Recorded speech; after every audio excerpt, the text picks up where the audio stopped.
بلګرو پاکستان کې د نوي چیف جسټس د مقرریدو طریقه څنګه ده؟ نو هغه داسې ده چې کله مو یو چیف جسټس ریټایر شي او د چیف جسټس د ریټایر کېدو عمر چې دی نه دا 15 شپېته کاله دی. نو د هغه نه پس په د سپریم کورټ په ججانو کې چې کم د ټولو نه موست سینیر دی نه هغه به چیف جسټس مقرریږي. دوه درې ورځې مخکې عمر رضا بندیال د خپلې عهدې نه ریټایر شوی دی او د هغه په ځای باندې بلوچستان سره تعلق لرونکي قاضي فیض عیسی د خپلې عهدې حلف پورته کړی دی. قاضي فیض عیسی د بلوچستان سره تعلق لرونکي دویم چیف جسټس دی. د دې نه مخکې افتخار محمد چودھری هم بلوچستان سره تعلق لرلی و. د هغه د چیف جسټس نه مخکې چې کوم ایز ا جج هغه کوم فیصلې ورکړي دي د هغه کوم کردار دی نه د هغې نه به رڼا اخلو چې د ده پاتې دا کومې 14 میاشتې دي د چیف جسټس په طور. نو د دې نه موږ څه امید ساتلی شو او څه امکانات دې موږ ته ښکاري؟ ملګرو فیض عیسی د تحریک پاکستان یو سرګرم کارکون د مسلم لیگ مشر او د قائد اعظم قریبي ملګری د محمد عیسی زیو او د قاضي فیض عیسی بابا چې و نارکلات سټیټ چې و د هغې وزیر اعظم. نو مطلب د خبرې دا دی چې قاضي فیض عیسی د بلوچستان یو انفلوینشل او باثره خاندان سره تعلق لري. ابتدایي تعلیم په کوټه کې حاصل کړو، د هغې نه پس کراچۍ ته شفټ شو. د سبق ویلو نه پس د قانون شعبې ته راغی او د 40 کالو زیات ژوند دی د قانون پرې شعبه کې تېر کړو چې په هغې کې 20 کاله وکالت شامل دی. وکالت یې په های کورټ کې هم کړی دی، په سپریم کورټ کې هم کړی دی او په 2009 کې د هغه وخت چیف جسټس افتخار محمد چودھری د ډایرکټ د بلوچستان های کورټ چیف جسټس مقرر کړو. نو د پاکستان په عدالتي تاریخ کې دا واحد سړی دی چې د ډایرکټ چیف جسټس په تور باندې اپوینټمنټ شوی دی او 15 کاله پس په 2014 کې د سپریم کورټ جج مقرر شوی.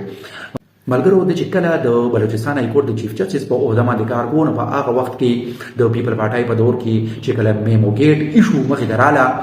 نو د هغې د تحقیق لپاره چې کوم کمیشن جوړ شوی و د هغې سربراہ مقرر شوی و. د میمو ګیټ ایشو څه وه؟ نو دا امریکا کې د پاکستان سفیر حسین حقانی چې دی نو د هغه د خوانه د امریکي حکومت ته یو خط لیکلی شوی و چې په هغې خط کې دا ویل شوي و چې د آرمي چیف کیاني د طرف نه د پیپل پارټۍ د حکومت د راغورځولو خلاف د بغاوت منصوبه جوړیږي. نو د امریکي حکومت ته یې پکې ویلي و چې تاسو د پاکستان د حکومت امداد وکړئ چې دا فوجي بغاوت ناکامه شي. نو د دغې هغه تحقیق چې بیا کېده نو د دغې لپاره جوړ شوی کمیشن چې و د هغې سربراهي قاضي فیض عیسی کړې وه او قاضي فیض عیسی باندې مجموعي طور سره دا تعصب دغه باره کې کلمېږي چې د اسټیبلشمنټ په سیاست کې دا انوالمنټ چې دی د دې مخالف دی او د دې د ټولو نه غټ ثبوت دا دی چې په 2017 کې کله د تحریک لبیک له طرف نه په پنډۍ فیض آباد کې درنه ورکړی شوه. نو د دغې درنې خلاف چې کله په سپریم کورټ کې کاروایي کېده نو فیض عیسی د جج په طور باندې او هغه وخت چې کوم آرمي چیف و هغه ته یې دا هم ویلي و چې ته د دغې افسرانو خلاف کاروایي وکړه ځکه چې دوی ولې په سیاست کې انوالمنټ کړی دی. نو دا هم ویلی شي د فیض عیسی مطابق چې د چې کوم چیف جسټس سره کار کړی دی د هر یو چیف جسټس سره په څه ناڅه شکل کې اختلاف مخې ته راغلی دی. په هغې کې یو وړومبی آصف سعید کوسا و. نو آصف سعید کوسا هغه سړی و چې د ده په دور کې په 2019 کې د پی ټی آی حکومت د طرف نه د دې قاضي فیض عیسی خلاف عارف الوی جو سپریم جوډیشل کونسل ته ریفرنس لېږلی و. سپریم جوډیشل کونسل هغه اداره ده چې کومې ادارې څخه دا اختیار دی چې دوی کوم جج اخلي په سپریم کورټ کې او کوم جج که د عهدې لرې کوي نو هم دوی به لرې کوي. نو چې کله ریفرنس ولېږلی شو نو دغه آصف سعید کوسا چې دی نو د فیض عیسی سره په سپریم کورټ په لان کې ګرځېده. فیض عیسی په خپله وایي چې ما دی په خبرو کې داسې اشاره راکړه چې ته ګینې اوس استعفا ورکړه خو ما استعفا ورنه کړه او ما د هغې خلاف په سپریم کورټ کې د هغې ریفرنس خلاف اپیل وکړو.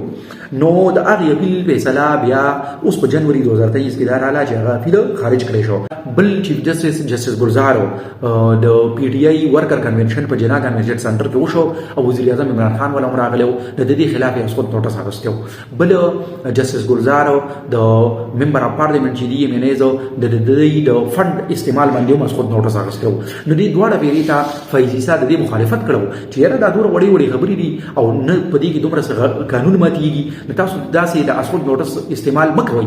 نو په عین کې دا لیکلي شوي دي چې سپریم کورټ سره دا اختیار دی چې اسقاط نوټس واخلي خو جسټس ګلزار دغه ټیم په خپله فیصله کې ووایي چې زه چیف جسټس یم او د چیف جسټس په طور باندې دا ما سره اختیار دی چې زه اسقط نوټس واخلم. نو د دې نه پس چې کله عمر راتابندیال راغی نو عمر راتابندیال او د اختلاف ډیر زیات شو او عمر راتابندیال باندې څنګه چې مونږه په دې ویډیو کې دا ویډیو چې هغه باندې دا یو بلیمو چې هغه لکه انټنشنلی ارادتن د ټولو اهم مقدمونه فیضیسا لري کړو او هغه به دې کې ناغستو د دې نظر انداز کو د او د هغه اختلاف یو د ججانو په اپوینټمنټ باندې بل اختلاف په دې باندې و چې کله پارلیمان سپریم کورټ پریکټس اینڈ پروسیجر بل پاس کو نه په هغه کې دا فیصله وشوه چې د سپریم کورټ د اسقط نوټس ته اغوستو د اختیار به اوس صرف د چیف جسټس نه بلکې د سره بعد دوه نور موست سینیر ججانو کمیټي جوړیږي او هغه به د اسقط نوټس ته استعمال کوي. نو عمر راتابندیال د دې سخت مخالفت وکړو په دې باندې حکم امتناعي جاری کړه. اوس دا په فیضیسا باندې چې کوم ریفرنس دایر شو نو دا داو چې د بیرونی ملک د تګمې اساسي دي نه هغه د نوې ډیکلیئر کړي. نو دا خو د عہدې نه د لرې کولو یو کوشش خو وروسته بیا پته ولګېده او د سپریم کورټ په کاروایي کې هم دا خبره مخې ته راغله چې دا چې چا هم دا کار کړی دی نه هغوی هم قانون مات کړی دی ځکه چې دوی د اف بي آر نه هغه معلومات هم اخیستي وو چې هغه معلومات اخیستل نو پکار او د فیضیسا سره سره د هغه اهلیه چې کومه ده ښځه چې کومه وه نه هغه هم په عدالتونو کې کړولې وه او خواره کړې وه. نو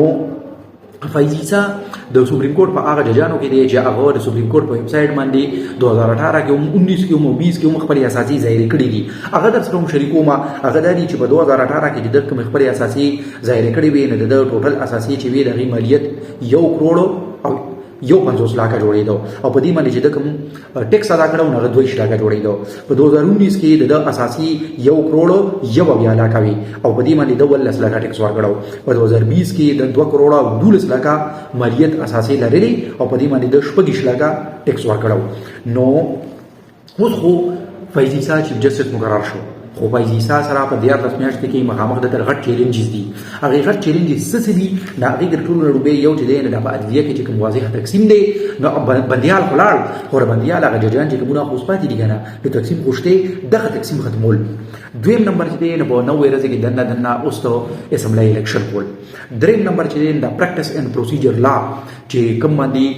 تیر چیف جسټس بندیال حکم امتناعي جاری کړی و د دې بوس کېږي. او څلورم نمبر چې د کلونو نه په پاکستان کې میسنګ پرسنز کومه مسله ده او اسټابلیشمنت په دې باندې بالکل د دې خلاف خبره برداشت کول نه غواړي نو دغه به سکیږي. او پنځم نمبر په ماضي کې فیضیسا د فوجي عدالتونو مخالفت کړی دی خو اوس کې چې جسټس شو نو د فوجي عدالتونو باره کې به څه فیصله ورکوي نو کام به دې ته په انتظار باندې ملګرو د سوګن پورته کولو په وخت باندې قاضي فیضیسا سره خوا کې خپل ښځه ولاړه وه او د دغې نه یې دغه تاثر ورکړو چې دا ښځه چې په سخته کې ما سره ولاړه وه او دې له صرف او صرف د دې سزا ورکړې شوې وه چې دا د یو جج ښځه ده. نو نن هغه جج چې د انصاف د ټولو نه غټه کرسۍ باندې کښېني نو هغه ښځه ځان سره ودرېږي هغې له عزت نه کوي. ځکه پوهان وایي چې د فیضیسا دا قدم چې دی نه دا صرف هغه خپلې ښځې له نه بلکې د پاکستان ټولو ښځو له په دې اقدام باندې عزت ورکړو. بل ویډیو کې به بلې موضوع سره راشو. د الله